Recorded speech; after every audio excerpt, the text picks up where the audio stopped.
chapter of the novel that we are introduced to the main character of the novel properly. However, first Meldrum needs to get past the main gate of the Palace of Saint-Germain-en-Laye. Given his instructions by Hamilton the previous evening at the auberge, Meldrum makes his way to the gate and asks for a Monsieur J. Hamilton, and the guard at the gate looks at Meldrum in disgust. On one hand, we know that Meldrum is following orders, because at the auberge, Hamilton had instructed Meldrum to ask for a J. Hamilton. But we also know that not by addressing Hamilton by his rank, Meldrum is breaking social etiquette and respect for status, and that was essential to court life in the 17th century. This is slightly unfair on Meldrum, as Hamilton did not use his military rank the previous evening. Yet, as we will discover, this is very much part of Hamilton's character and his humility, that rank and status is not essential to him. We are then formally introduced to Meldrum's interrogator in London, Alexander Murray, who unsurprisingly is part of Hamilton's group of men. Murray is a man that goes by different names. The reasons for this we will learn about in future novels. In La Garde Écossaise, the Palace of Saint-Germain-en-Laye plays a significant role in the novels, as this was the base of the secret unit of elite men, La Garde Écossaise, who have sworn to protect the life of King Louis XIV and innocents from certain death. Robert Meldrum meets Hamilton properly for the first time and is invited to be part of the guard. Meldrum recounts his first journey through the Palace of Saint-Germain, waiting at the gates and then being taken through a large courtyard and up a narrow staircase to the servants' quarters in the attic at the back of the castle. Hamilton's office is located down a long dark corridor. We get the impression that the office is, unsurprisingly, located in a part of the palace which is little used.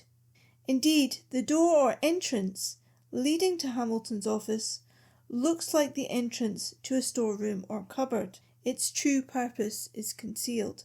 Indeed, everything about this description of the castle is accurate and is based upon source material, except for Hamilton and his office, of course.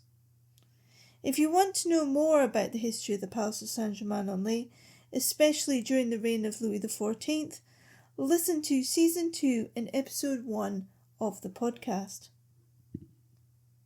As he walks into the room, Meldrum keenly assesses his environment for clues about the man he is about to meet. The first aspect that draws Meldrum's attention is that the room is full of books. This indicates that John Hamilton is a highly intelligent and well-read man. He could also be seen as a man of new discoveries and a willingness to experiment. This is referenced by the inclusion of scientific and astronomical instruments on the table. The next significant object that draws Meldrum's attention is Hamilton's desk, which is a clue to Hamilton's previous life as well as being symbolic of the highly secretive nature of his work. Meldrum states as follows: "It appeared Spanish, almost Moorish, with its intricate and complex geometric patterns. The top of the bureau had raised sections, which obscured the view of Hamilton's papers. Yet, as a religious man himself, Meldrum sees that there are places for candles." Meldrum goes on to describe Hamilton physically, noting the following: "Hamilton looks Spanish, not British or Irish." He notes Hamilton's long wavy black hair and his sallow skin. Hamilton is not a man particularly fashionable for his time, and dresses quite plainly. One can only assume that Hamilton has more to worry about than his own fashion sense. In many ways, this puts him at odds with Louis XIV's court, which was the most glamorous and fashionable court in Europe at the time. Meldrum also describes that Hamilton has dark eyes, which go with the Spanish-like complexion. Meldrum notes that Hamilton's eyes could pierce a man's soul and had a penetrating gaze, which was both experienced by colleagues and enemies alike. This gives us the impression that Hamilton could assess others' inner motivations and see their hidden secrets. We learn that Hamilton is very good at reading human beings, which is essential to his work. Hamilton is exceptionally tall and a muscular man. He is said to be 6'4" or 6'5". Back in the 17th century, the average height for a man was 5'6" or 5'7", so Hamilton would tower over most of his contemporaries.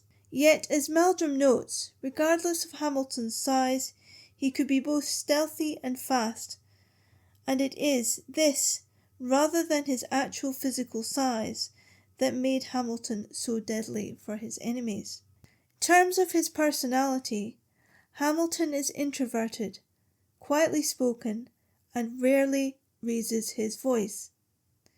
Indeed, he was often so quiet that sometimes the only way his colleagues could read him was through his facial expressions.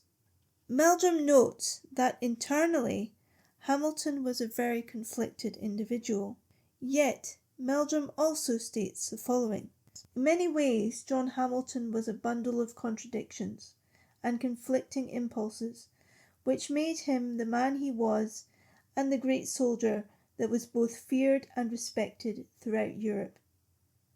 Indeed, from every country or field of conflict in which he served, there were stories, myths, and legends of this fearsome, dedicated, and unstoppable force of nature.